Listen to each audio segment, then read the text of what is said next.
श्री शिवाय नमस्तुभ्यम। भगवान भोलेनाथ और माता पार्वती की कृपा सब पे बनी रहे। श्रावण मास महात्म्यम कथा 27वां अध्याय। करक संक्रांति और सिंह संक्रांति में किए जाने वाले कार्य।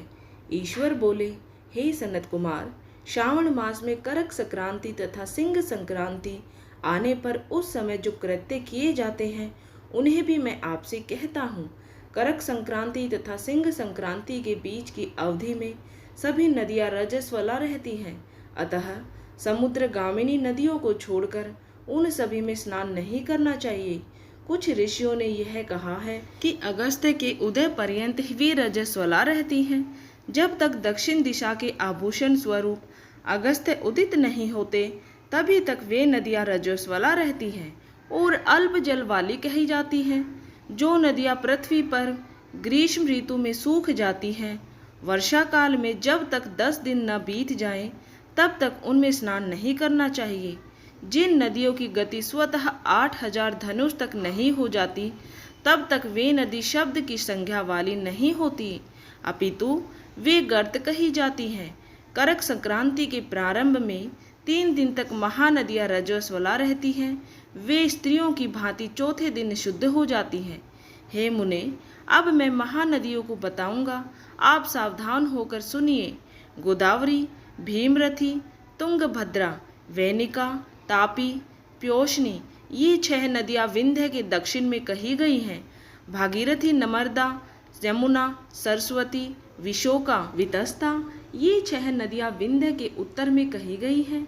ये 12 महानदियां देव ऋषियों से उत्पन्न हुई हैं।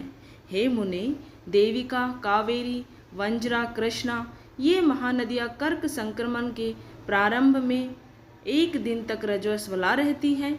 गौतमी नामक नदी कर्क संक्रमण होने पर 3 दिन तक रजस्वला रहती है। चंद्रभागा, सती, सिंधु, सरयू, नर्मदा, गंगा, यमुना, प्लक्षजाला, सरस्वती, ये जो नदियां हैं नाद संज्ञा वाली हैं, वे रजोदोष से युक्त नहीं होती हैं। शोण, सिंधु, हिरण्य, कोकिल, आहित, घरघर और शतत्रु, ये 7 नदियां पवित्र कहे गए हैं। धर्म द्रव्यमयी गंगा, पवित्र यमुना तथा सरस्वती, ये नदियां गुप्त रजो दोष वाली होती हैं, अतः ये सभी अवस्थाओं में निर्मल रहती है। जल का यह रजो दोष नदी तट पर रहने वालों को नहीं होता है। रजो धर्म से दूषित जल भी गंगा जल से पवित्र हो जाता है। प्रसवावस्था वाली बकरियां, गायें, भैंस व स्त्रियां और भूमि पर वृष्टि के प्रारंभ का जल, ये 10 रात व्यतीत होने पर शुद्ध हो जाती हैं। कुएं तथा बावली के अभाव में अन्य नदियों का जल अमृत होता है। रजो धर्म से दूषित काल में भी ग्राम भोग नदी दोष में नहीं होती है। दूसरे के द्वारा भरवाए गए जल में रजो दोष नहीं होता है। उपाकर्म में, उत्सर्ग कृत्य में, प्रातः काल के स्नान में, विपत्तियों में, सूर्य ग्रहण काल में तथा चंद्र ग्रहण काल में रजो दोष नहीं होता है। हे सनत कुमार, अब मैं सिंह संक्रांति में गो प्रसव के विषय में कहूँगा। सिंह राशि में सूर्य के संक्रमण होने पर यदि गो प्रसव होता है तथा जिसकी गाय प्रसव करती है उसकी मृत्यु 6 महीनों में हो जाती है। मैं इसकी शांति भी बताऊंगा जिससे सुख प्राप्त होता है। प्रसव करने वाली उस गाय को उसी अक्षण ब्राह्मण को दे देना चाहिए। उसके बाद घृत मिश्रित काली सरसों से होम करना चाहिए। इसके बाद व्याहृतियों से घृत में सिक्त तिलों की 1008 आहुतियां डालनी चाहिए। उपवास रखकर विप्र को प्रयत्न पूर्वक दक्षिणा देनी चाहिए। सिंह राशि में सूर्य के प्रवेश करने पर जब गोष्ठ में गौ प्रसव होता है तब कोई अनिष्ट अवश्य होता है, अतः उसकी शांति के लिए शांति कर्म अनुष्ठान करना चाहिए।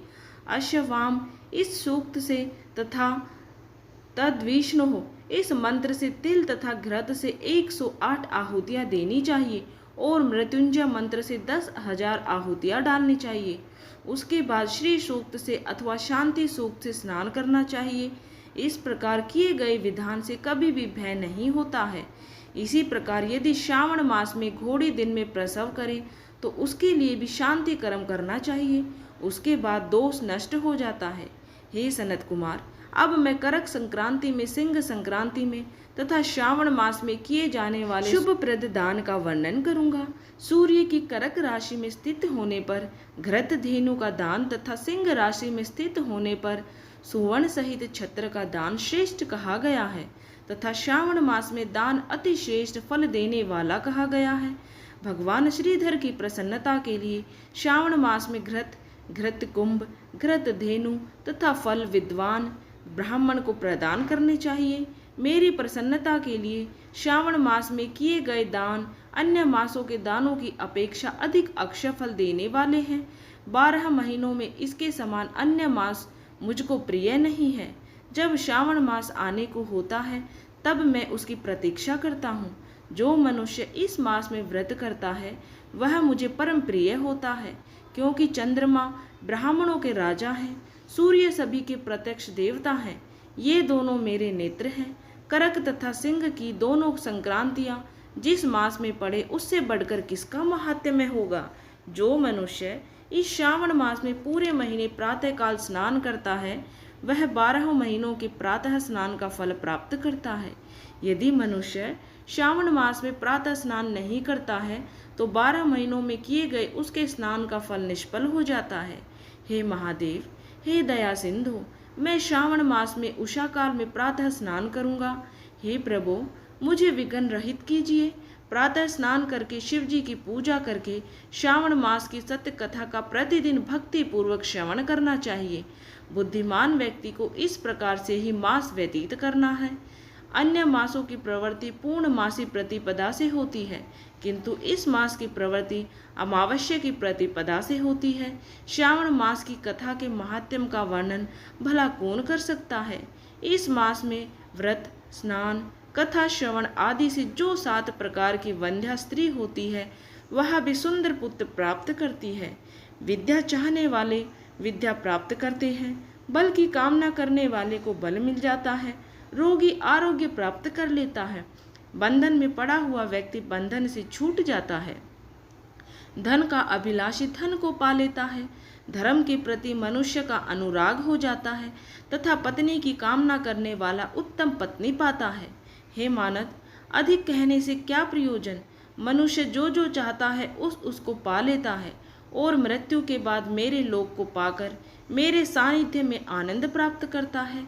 कथा सुनाने के बाद वस्त्र, आभूषण आदि से कथावाचक की विधिवत पूजा करनी चाहिए। जिसने वाचक को संतुष्ट कर दिया उसने मानो मुझ शिव को प्रसन्न कर दिया।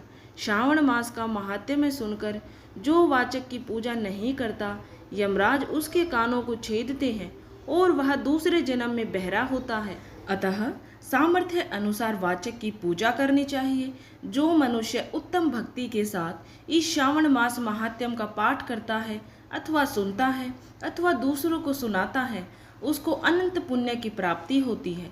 इस प्रकार श्री स्कंद पुराण के अंतर्गत ईश्वर सनत कुमार संवाद में श्रावण मास महात्म्य में नदी रजोदोष, सिंह गो प्रसव, सिंह कर्कट, श्रावण स्तुति वाचक पूजा कथन नामक 27वां अध्याय पूर्ण हुआ। हर हर महादेव। जय शिव शंकर भोले बाबा, माता पार्वती की सदा ही जय हो।